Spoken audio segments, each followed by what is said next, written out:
Welcome, beautiful goddesses, to Teach, Travel, Talk. I am Megan, and my mission, goal, and vision is to help guide you through the crazy journey of life and of being a human and having this human experience. Because until we realize that we are the creators of our reality, we can either make life very difficult for ourselves, or we can make our world incredible. But it's all about how we perceive our world and the world around us. So this is for you. Yes, you, the one listening, so that I can uplift and empower you to look within yourself and find that inner light, love, guidance, and intuition that will lead you to unbecome who the world told you to be and bring you back to who you were meant to be and who you were supposed to become in this life. So let's dive deep into conversations that will bring you teachable moments to implement throughout your daily life and to help reprogram the way we think. Welcome, beautiful souls, or welcome back to Teach, Travel, Talk, where we are here to teach one another how to travel through this human experience by sharing and talking about our stories. Today, I have an incredible guest. Her name is Alina Johnson, and she's a mental health coach who addresses mental health in simple, holistic, and most importantly, effective ways. Her goal is to help her clients achieve happier, more balanced lives by returning to our roots of simple living. I can't wait for you to hear our connection today. Not only does she speak about how she got into this, her background, her story, but also what she has learned and uncovered to help other people become the best versions of themselves by connecting our mind and our body and really finding what do we need for our body and really focusing on learning our body because we are all very different. So I can't wait. This was an amazing connection, and I will say we had a great conversation before this, and as we were talking, I had to hit record and, have her on my podcast because it was such great information that I feel needs to be shared with all of you. So I hope you enjoy it, and I hope you find a whole bunch of teachable moments because this was such an amazing chat. You will get all of her information in the show notes below, and please reach out. And if you haven't joined the tribe, please come on over to facebook.com/TEACH.TRAVEL.TALK tribe and come and join us. And if Alina, sparks interest in you, please go and follow her. She's an amazing coach, and I think all of us would definitely benefit from hearing her amazing words. So without further ado, let's begin. Well, welcome everyone. I have Alina here, and we have been talking, and oh my goodness, my mind is blown. I already love you, and I'm so grateful for you. And first, I want you to introduce yourself, and after that, or if you want to get into how you even started becoming, you are a natural coach, right? A life, Yes. diet, and addiction coach. Yes. Yeah, I do. Thank you, first off, Megan, for hosting. I do what I call holistic mental health coaching because there's kind of not another name for it, and I focus on helping people specifically feel better overall and meet their wellness goals through empirically validated techniques, which is basically science. And a lot of that, what that science has told us so far is that you don't need that magic pill or that powder to get better. You truly need to first and foremost understand your body and understand what your needs are specifically, and make small diet and lifestyle changes. I mean, time and time again, the empirical evidence has shown us that there really is no magic pill. Western medicine is important, and I believe in it, but you can't just throw medicines and pills at everything. You really have to be able to take care of your own body, and that starts by connecting to nature, connecting to yourself and your spirituality and all those aspects of your life that we're too stressed and we don't make time for it nowadays. Mhm. I agree. Do you like Eastern medicine? Do you Yeah, practice sure. that?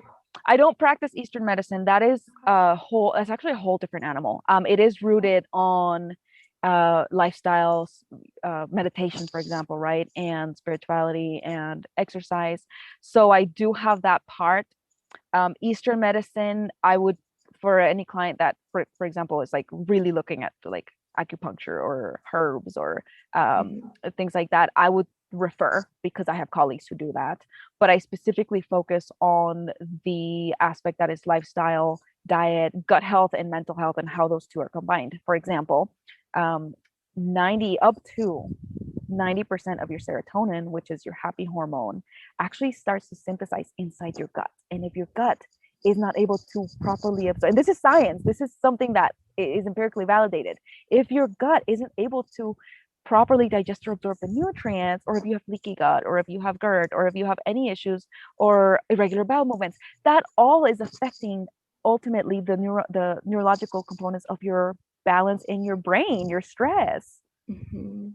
I heard somewhere, and correct me if I'm wrong, doesn't our stomach have its like own brain, correct? Stomach's our second brain, actually. It's its own microsystem, its own ecosystem. So I often explain to clients, like, forget everything about health. Just think of, like, I was in Hawaii a few months ago because we travel a lot for work. So I had this rainforest, right? So think of this beautiful forest with all sorts of weather and big and small animals and fish. There's lakes and there's fish and there's ponds and there's tiny critters and flowers and fauna.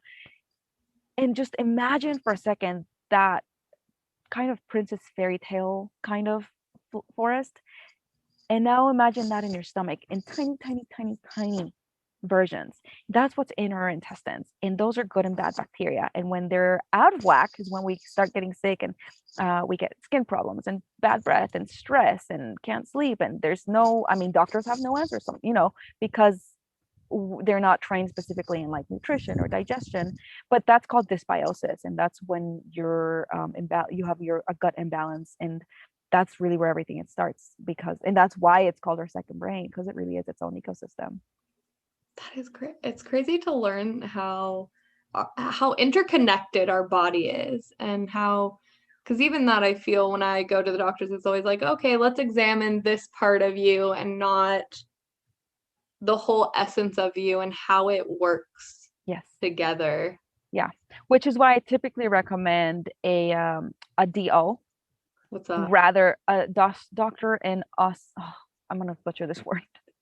Doctor in osteopathy, I believe. And it's a very fancy term to say that they are medically trained, just like any MDs, but they focus on the whole, rather than on the problem. So they dig a little deeper and they try to kind of get a history of you and your individual body and needs as a base understanding first, before they patch slap a band-aid on it or give you a pill. They're Western doctors, but it's their specialty to look more holistically, is the word. And nurse practitioners are very good at that too. That's how they're trained in the whole body, the whole system.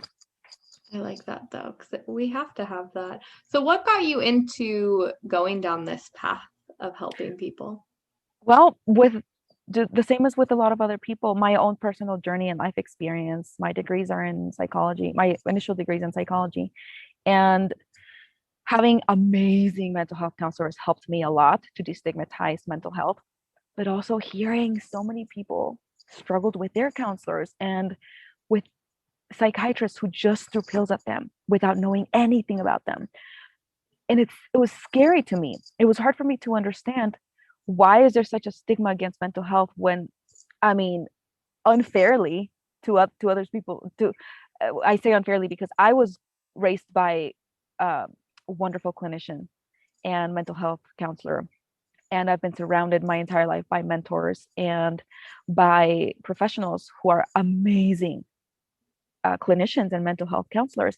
And I had a hard time understanding why there was such a stigma until I came across my own version of not super well educated doctors and clinicians. And I started realizing there is a connection between nutrition and our mental health. And they weren't talking about that. No matter how good my therapists were, that wasn't their job. They weren't talking about that. And I learned what functional medicine is and what holistic medicine is. And I was like, it started, and then I took a wellness course at Yale, and it validated everything that I had been learning. It was like, wow, it really does start by eating healthy and exercising. And it's something people don't want to know. They don't like that answer, but that's where it is. That's where the answer is. No, that is true. Because especially I feel here in our Western medicine, we want the quick, easy fix. We get everything instant, and we always seek outside of ourselves. And when someone tells us that we have been the cause of all of our suffering, it's a hard pill to swallow. And to sit there and say, well, the easiest thing for you to do is give up, that pizza every Friday and actually go on a walk instead of watching your TV shows every day. You're like, wait, I have to give up my comfortable life for this? Yeah, it's interesting. It's ironic how in a society that's so, oh, we're individual, we'll pull ourselves up by our own bootstraps, how not individualized we are with our diet, how we're just told to eat these, what I was telling you earlier, the STAD diet. I don't know why someone thought of naming that the standard American diet, which is bread and sugar and alcohol and coffee and all these are all inflammatories. And that's where a lot of disease and illness comes from. Even mental health, even mental illness can be. So a lot of illnesses can be prevented, and I mean really prevented from the get-go with diet and exercise and lifestyle. Cancer, diabetes, heart disease, I think from what I read, they kill more people than smoking does. Yeah. And it's something that you can easily do. Literally the answer. And I tell my clients, look, I'm not here to waste your time. I'm not here to be pushy either, but I paid a lot of money to get this information. I'm going to get it to you as quickly as I can. Here's the key. You may not like what you hear because it's too simple and it's not a magic pill, but eat more vegetables.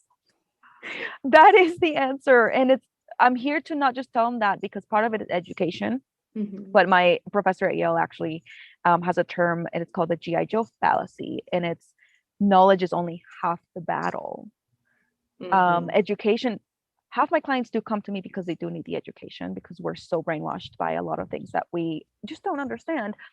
But the other half is once they know that education, or I even have people who come to me, they don't come to me because they don't know what to do. They come to me because knowledge is half the battle, and they're like, wait, okay, I do know what to do, but how do I do it? I need, how do I change these daily habits? And that's where a lot of that mental health and that, like, what I call biohacking comes in, which is just changing small, tiny little habits every day to just kind of trick your brain, reset your brain into being more healthy, more connected with itself. And it's nothing weird. It's just literally daily habits. But the new term for it is biohacking. So that's a fad term now. No, I agree. And, even for us, it's that accountability to hold, to even this, to have coaches that are going to help you move through this process. And because we've done it, right? We've gone through what we are practicing and what we are preaching to people. I want to be preaching it if I haven't gone through it my own self and had people that have helped me through that process.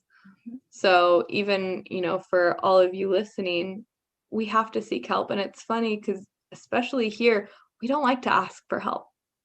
We don't like to seek it. And like you said earlier, it's because we have this stigma on, mental health too. Like, no, I can't go and confess to someone that I'm depressed or that I'm anxious all the time or that I have these crazy thoughts in my head, because they're going to deem me crazy and who knows what's going to happen. But even like you said earlier, the very first thing we said when we started talking was, my job is to help people understand that we're actually 99.99% the exact same. Like, we're so unique, yes, but our issues, guess what? Our quirks, our emotions, our depression, our anxiety, almost everybody else is feeling it or feels it at some point. Sure, there's real mental illness, and I would never discount that as a mental health professional. And there are people, I mean, I believe in medication. If you need it, that's fine. But I think you don't go just straight into that. You don't just immediately go, oh, okay, I need meds and that's it, or I need drugs and that's it. If you haven't, especially if you haven't tried anything else. So really understanding that we are so unique, but we share so much in common. And it's like we're focusing on the wrong things on each side. We're not, with our uniqueness, we're focusing on the wrong things. And with the stuff that we share in common, we're not focusing on that at all.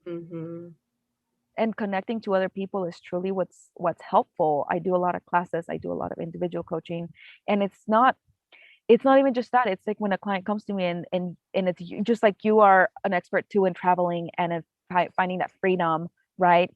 And that energy and that self-discovery and traveling as a life coach.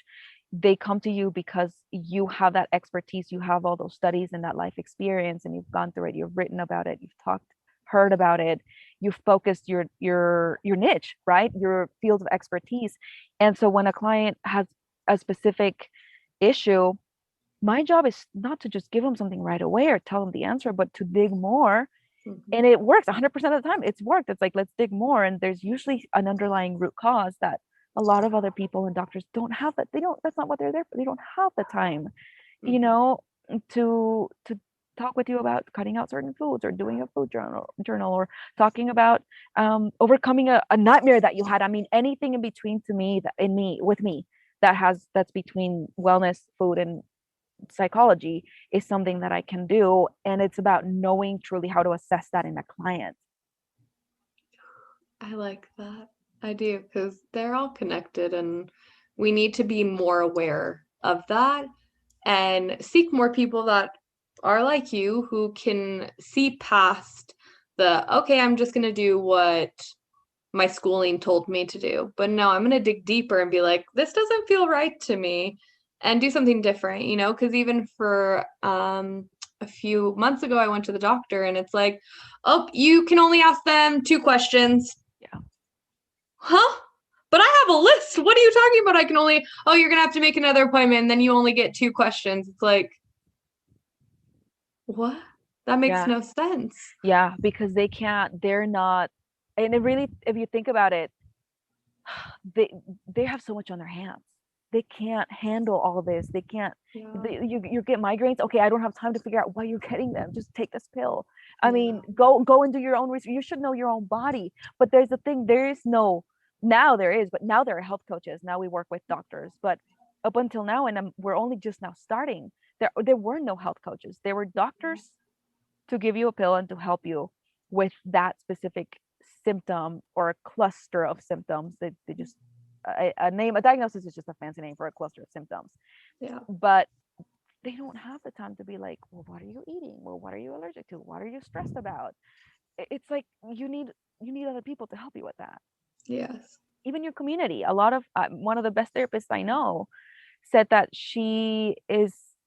her job as a therapist is not just to sit there and listen to people vent, because that is important, but her job was like, wait a minute, if you're just wanting to vent, why don't I as a therapist help you build a healthy relationship with your community where you can have that? Because I'm a therapist, not a friend. And it was hard to hear that, but she's right. That's why people, I think, have such a bad rep in this business, because people think you just go to a therapist to talk about your feelings or your dreams or something. And it's like, no, my job as a coach, as a mental health professional, is to help people really be as self-reliant as they are. Because right now we're telling ourselves we're self-reliant by shutting ourselves out and distancing from other people and other services and community members, when really doing that, opening up, reaching out to our community and working together, that's what's truly going to make us self-reliant. Oh, preach it. No, I totally agree. Even Facebook, I found a community Facebook in my area that does Zoom calls every week, and I started participating in that, and it was so much fun because it's called Meaningful Conversation. So we have a topic for that day, and we just share like what we think about that topic, and it's so nice. But you have to keep finding that, you know, there are like book clubs. Do you like to read? There's probably a group on Facebook. I'm saying this more because obviously right now we have to do everything virtual, Right. unfortunately. But even there's something somewhere that you can connect with people that share some common interest or hobbies that you do, and go find them. Find a tribe. We need that. We need, again, just like I said, accountability, and other people can hold us accountable for ourselves and how we show up into this world. Because as much as even we try to be the observer of our life, sometimes I can't always be the observer to myself and be like, oh, my ego's not coming out, or hey, Megan, you probably shouldn't have ate that burger, right? So it's just kind of like, Yeah. sometimes I need someone else to be like, oh, hey, Megan, do you think that choice is, and I'd be like, oh, yeah, probably not the best choice, So Yeah. we need that. And talking about what is going on is such a therapy. Yeah. Because for me, how I think of it is, when I release it, it has no more control over me.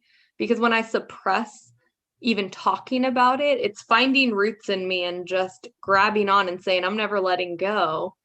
But if I release it back out, like all of my traumas, I've talked about my traumas. I talk about them all the time, and now they have no power over me. So when I talk about that, I don't go back to this fear and to this negative space anymore. I actually accept it, and I actually say, like, damn, that was a hard time, but I'm grateful for that experience, but it has no more control over me in that negative aspect anymore. Yeah. Yeah, that's beautiful. I love that. That's actually a therapy skill. It's called radical acceptance. It's just, you're sitting in traffic, okay, and you're late and you're really angry and you're just like cursing the whole world and just really stressful. And you could stress. That's not going to change the fact that you're stuck in traffic. It's not going to make it go faster. You could instead accept radically that you are stuck in traffic and that is your situation, and make the best of it. Maybe call a friend, maybe listen to music, maybe listen to a podcast, maybe meditate, maybe work on your do breath work. And it's it's something that's taught a lot, I think, in like DBT and CBT, which are like therapy methods. And it's something that people forget to do because we're kind of just trained to ignore stuff, to just brush it away. But when you have that radical acceptance, you're right. It's like someone who doesn't want to accept that they have a heart condition or diabetes. Well, when you accept when you accept the diagnosis, then you can treat it. Or alcoholism, right? Well, the first step, and I think they say this a lot in like groups, addiction groups. The first step to fixing the problem is admitting that there is a problem. If you don't ever see it, you're never going to fix it. There's also something to be said about, you don't have to let it overcome you. You don't have to like, oh my gosh, I'm diabetic. You don't have, because there is something in your brain called the reticular activating system, which literally means what you think manifests. And we've always thought, we've always known this, and especially spiritual people, but now there's science taking credit for this, which is fine. Other science evidence, it's a part of your neurological system. And it's basically, it's part of how you can biohack your brain by teaching yourself, giving yourself those positive affirmations. And so there's that balance, right? Like, yes, I do accept, for example, that I have some sort of diagnosis, but also like I'm using logic, getting maybe a second opinion, but also telling myself like, it's not me. That's not going to overcome me. Like, I'm going to change it and you can manage it. So you'd be a great person to talk to this about. So something that always comes to my mind when I have to go to the doctors, okay, is how they always give you that list every day. It's like, what runs in your family?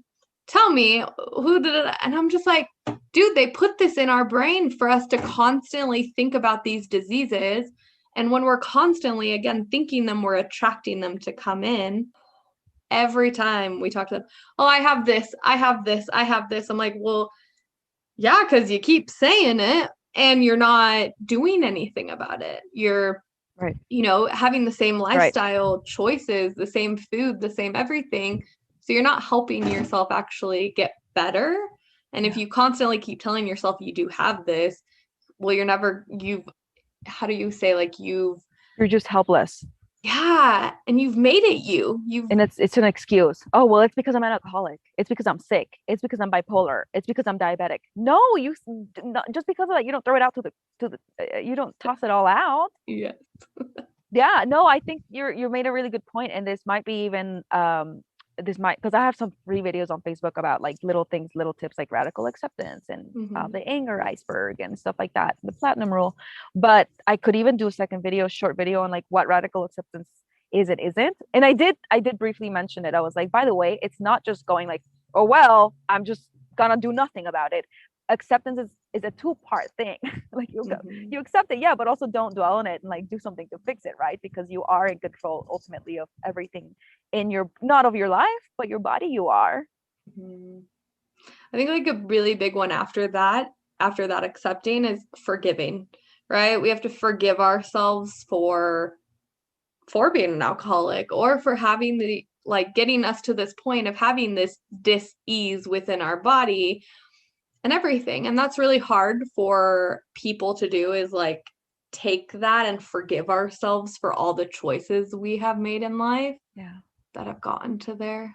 that's huge. Yeah, that's another video I could do. Yeah, or we could do Yeah. because that's something that especially I think, I don't know I think I've seen women struggle with this a lot, with this like beating ourselves up because we're not taking good care of ourselves when really we didn't know any better. Society has all Mm-hmm. these expectations of us, and you Mm-hmm. have to look this way and you have to work, but you also have to climb up the corporate ladder. But don't you dare sleep with someone because you're going to get accused of something because, well, someone overstepped their power, obviously, when that happens.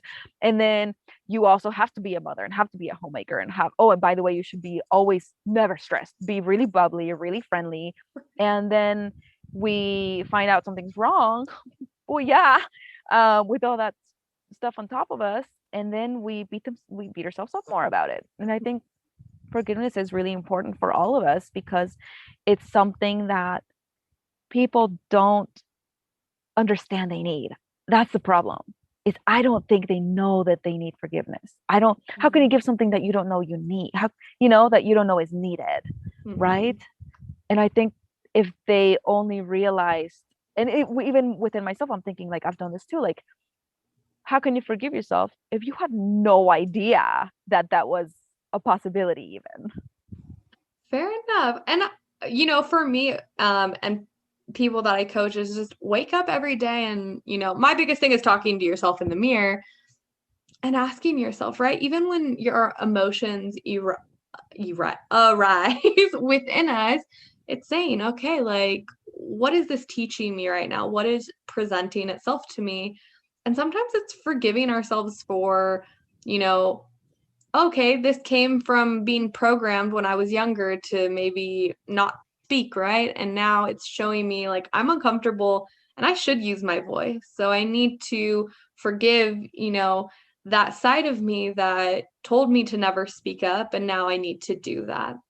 And it is really hard. It's a process of, because we end up needing to forgive ourselves for everything, Well, everything.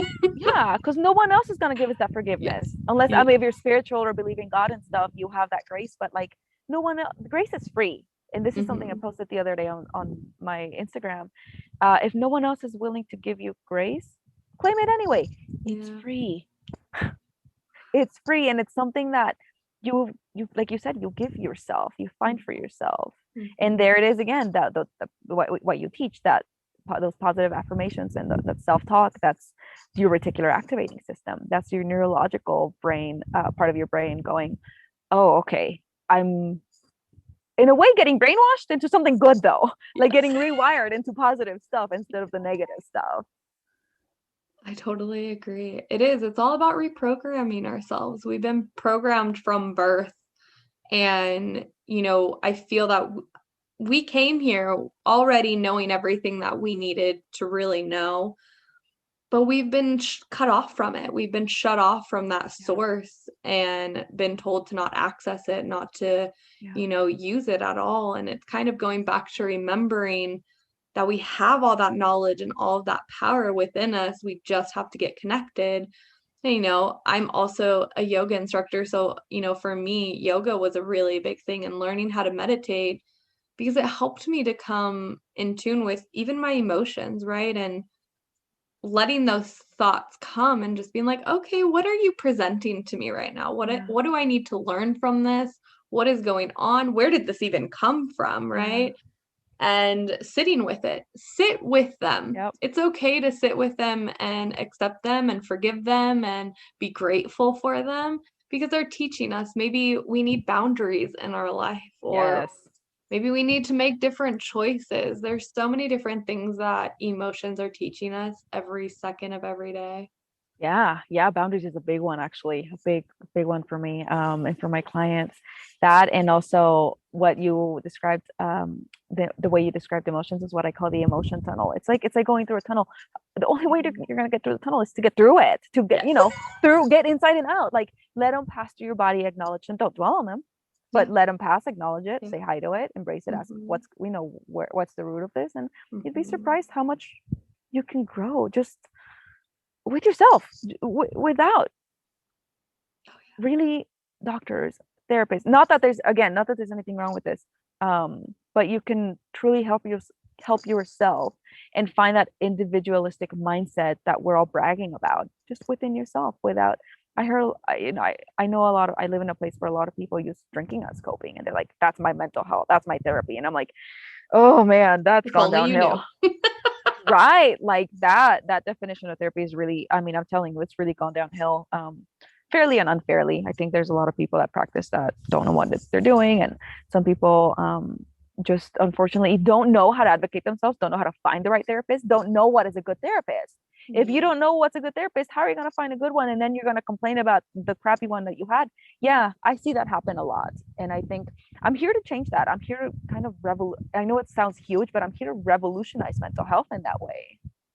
No, and we need more people that are going to advocate for that, because for so long we again have had this stigma on it, and again more people don't want to talk about it because of that stigma, and we need to bring it to the forefront and say it's okay, we are all actually going through this, and you shouldn't suppress this anymore. We all need to speak about this, because our mental health is the most important thing. And if we want to show up the best versions of ourselves, we have to get our mentals, in check, our mentality in check. Yeah, yeah, no, we do.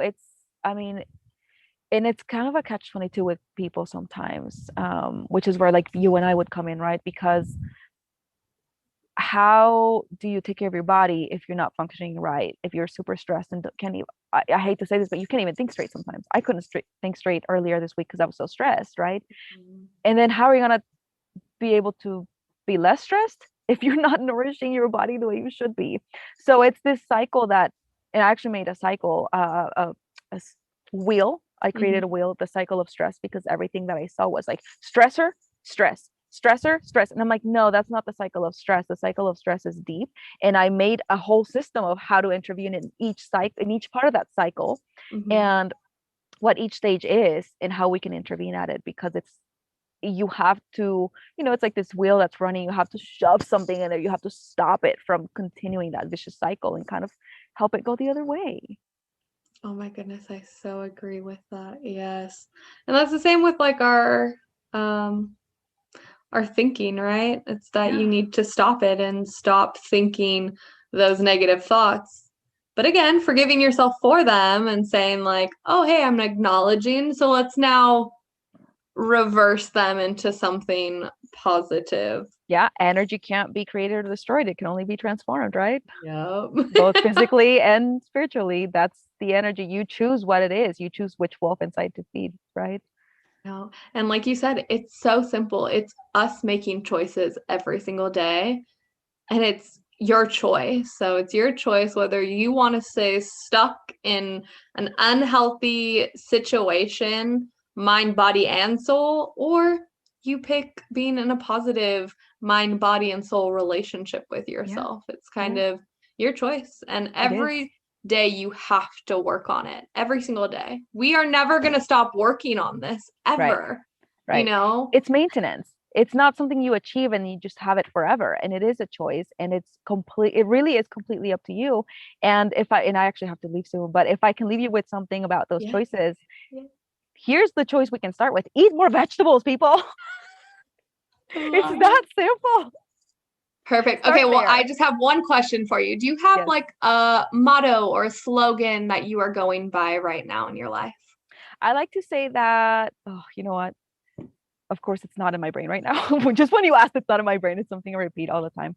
Um, I like to say that I help people find the balance that's already inside them by daily habits and with using empirical evidence, because that balance really is already inside of us. I love it. Well, thank you. Yeah. Thank you. I really appreciate you. I'm so grateful we Yeah. got connected. And thank Yeah. you for Me being on too. here. Thanks so much, Megan. Yeah. Take care. Wow, did you get a lot of teachable moments? Because I definitely did. I feel talking to her just helped me to even come to a lot of realizations, especially about my food and my mental health. And I can always see when I'm not eating the greatest how it affects my mental health. And when I'm eating very healthy, I feel on top of the world and my mental health gets so much clearer.